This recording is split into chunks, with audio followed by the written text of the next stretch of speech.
দর্শক, বিয়ের প্রলোভন দেখিয়ে নারীদের সর্বস্ব লুটে নেওয়ার ঘটনা আমরা অহরহ জানি, কিন্তু এই মুহূর্তে আপনাদের সামনে যে বিষয়টি তুলে ধরবো তা ঠিক এর উল্টোটা।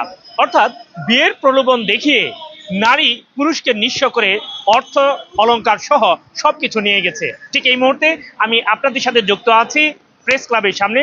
আর এখানে আপনাদের যদি একটু দেখানোর চেষ্টা করি, সুষ্ঠু বিচারের দাবিতে প্রধান উপদেষ্টা ডক্টর মোহাম্মদ ইউনূস বরাবর একটি এখানে পোস্টার নিয়ে দাঁড়িয়ে আছেন এক ভদ্রলোক, এবং ওনার যে দাবি, সেই দাবি হচ্ছে এখানে বিয়ের প্রলোভন দেখিয়ে টাকা এবং স্বর্ণ আত্মসাৎ করে নিয়ে গেছে তার কাছ থেকে। আমরা সরাসরি এই মানুষটির সাথে একটু পরিচিত হওয়ার জন্য জানতে চাবো। ভাই, আপনার নাম কি? মোহাম্মদ রমজান আলী। কি ঘটেছিল আপনার সাথে? কি আমার সাথে ওনাদের পারিবারিকভাবে আমার সাথে বিয়ে ঠিক করার পরে তার মেয়ের বাবার একটা মামলা আছে। ওই মামলা ডিসমিস করার জন্য আমার কাছে টাকা নেওয়া হয় 1,70,000 টাকা। তার কিছুদিন পর, সপ্তাহানিক বা 5 দিন পর আমার মেয়ের সাথে যে বিবাহ তো ঠিক, তারপরে আমি আমার স্বর্ণগয়নার ব্যাপারে মেয়েটার সাথে আমি শেয়ার করি। তারপরে মেয়েটা আমার রুমে এসে বলে যে আপনার কি আছে একটু দেখি। তো একটু হাতে পায়ে হাতে কানে পড়ার পরে বলে যে আমি একটু বান্ধবীকে দেখাবো, তো আমি একটু অফিসে যাই। ও অফিসের কথা বলে চলে যাওয়ার পরে তার একদিন পর আমার সাথে দেখা সাক্ষাৎ কিছু করে না। তারপরে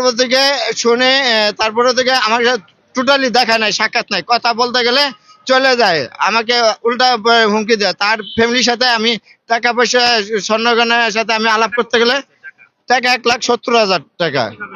এটা কিভাবে নিল? তার বাপের মামলা আছে, মামলাটা ডিসমিস করার জন্য নিছে, ধার হিসেবে নিছে। তার বোন আমেনা আর হলো সীমা, এই দুইজনই এসে মূলত দায়ী।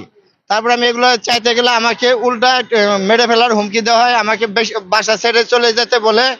আর ওনার ভাই বন্ধু বান্ধব আছে, সবগুলো নিয়ে এসে আমাকে হুমকি দেয় এবং আমাকে বলে বাসা ছেড়ে চলে যেতে। জীবনে বাঁচতে চাস তাহলে বাসা ছেড়ে চলে যা, না হয় হাতে পায়ে রক কেটে দিব। এভাবে আমাকে হুমকি দিতে থাকে। তারপর আমি জিনিসগুলো আমাকে এই করে বলে যে সীমা যেহেতু রাগ করে আছে, আপনি ঠান্ডা থাকেন, আর সীমাকে আমরা একটু বুঝাচ্ছি। তো কথা বলতে বলতে সীমা হঠাৎ করে একটি ছেলে নিয়ে চলে যায়। পাশে এক দোকানদার আছে, চা দোকানদার, নাম হচ্ছে সোনা মিয়া, তার ছেলে আছে হৃদয়। ওই হৃদয়ের সাথে চলে যায় রোজার একদিন আগে। তারপর 5 তারিখে ধরা পরে 7 তারিখের দিন ওই ডিভোর্স হয়।